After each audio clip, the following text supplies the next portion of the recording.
Hello, my name is Ariel Plotek, and I'm the curator of fine art at the Georgia O'Keeffe Museum. And I want to talk today about this drawing by Georgia O'Keeffe, a charcoal drawing on paper, a view of the East River of 1932.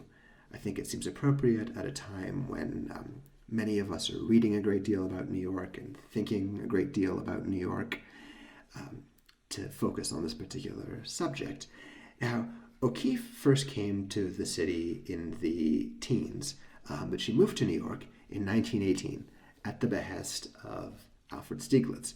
And the two of them took up residence in the Shelton Hotel, a residential hotel that was then the tallest in New York. And now they were dividing their time at this date between New York City and upstate New York, Lake George, where the Stieglitz family had a summer house. And we talk often about O'Keeffe's way of seeing and the way that at Lake George, for instance, she begins to paint flowers that are viewed in what we think of as a sort of enlarged format, these details that she paints on a rather large scale.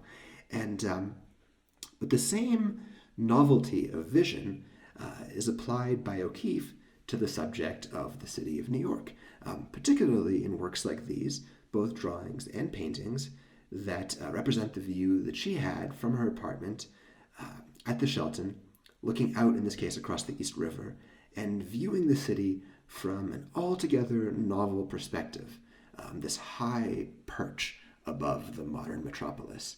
It's a view that Stieglitz captures as well with his camera from this very same window, and I think it's a fine illustration of the fresh perspective that O'Keeffe is able to bring to her world. It makes me think also of the views she would start to sketch and paint in the 1950s when she begins to travel internationally, looking out an airplane window, down on clouds, looking down to the earth below, a view which must have been just as novel as this high perspective above the city was in the 1930s. Thank you very much.